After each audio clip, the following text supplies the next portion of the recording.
Оборвалка. Тут ведь вот какой интересный факт. Многие животные могут имитировать человеческую речь. Ну, это называется попугайничать, обезьяничать. Да? Ага. Ты глаза-то раскрой. Ты что, хочешь сказать, что это что-то среднее между попугаем и обезьяной? Папузияна. Мама, я папузияна? Понимаешь? Семейная лента о приключениях милого ушастого героя вышла в новогодние праздники и в одночасье покорила сердца зрителей. У себя на родине Чебурашка стал кассовым лидером. Сегодня в ролике посмотрим, как снималась эта кинокартина. Присаживайтесь поудобнее и приятного вам просмотра. Ну, поехали!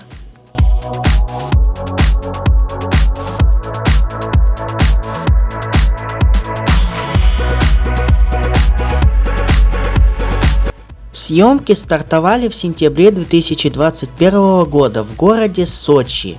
Действия происходили в приморском городке, где было снято сразу в 5 городах: в Сочи, в Пятигорске, в Кисловодске, Подмосковье и в самой Москве. Национальный парк Сочи стал основным центральным местом действия, где проходит большая часть приключений и знакомства с героями.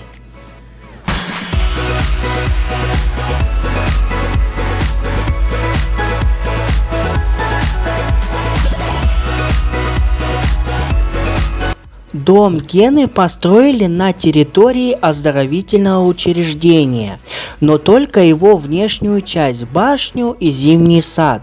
Остальные элементы жилища воссоздали в павильоне. Во время съемок парк не закрывался и работал в обычном режиме. Посетители и сотрудники могли издалека наблюдать за процессом, при этом сами не участвовали.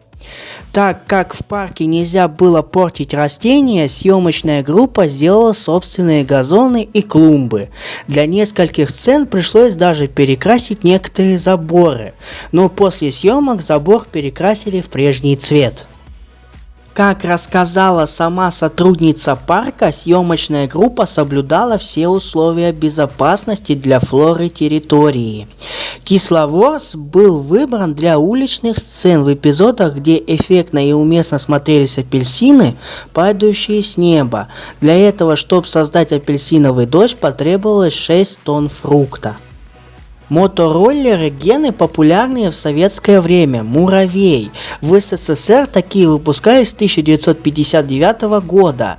Для съемок были подобраны 3 мотороллера, куплены в разных местах на Авито. Их покрасили и почистили, привели в старческий вид. Кузова изготовили заново, сделав их деревянными. Один мотороллер был трюковой для прыжка Гены в сцене на фестивале шоколада. Для трюка его максимально облегчили, убрав в том числе мотор, снабдив при этом крепежом для тросов, чтобы подвешивать на кран.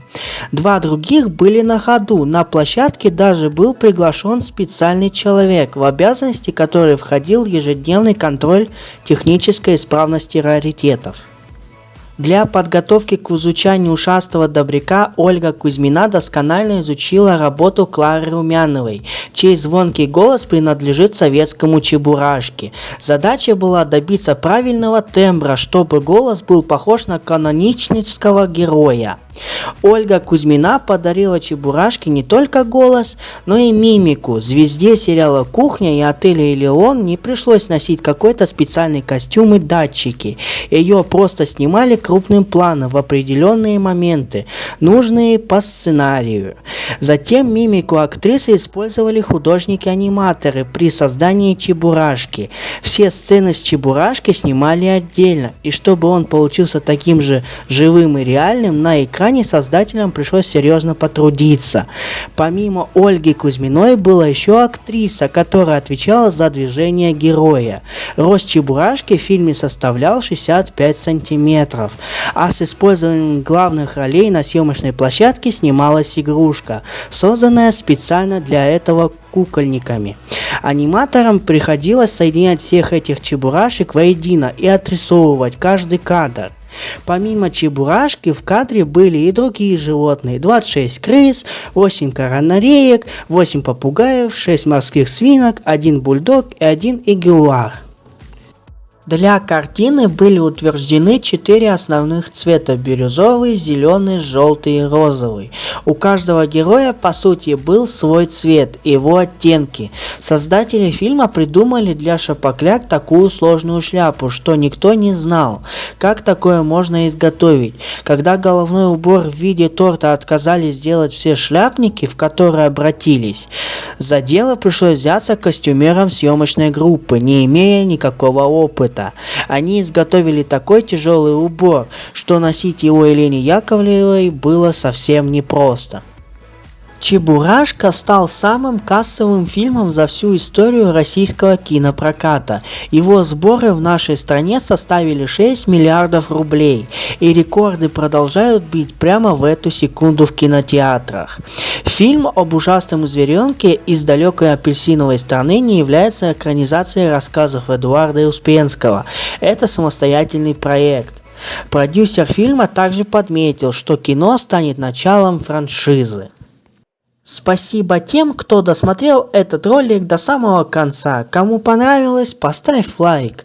А с вами был Илья Тер. Увидимся в следующем ролике. Всем пока-пока.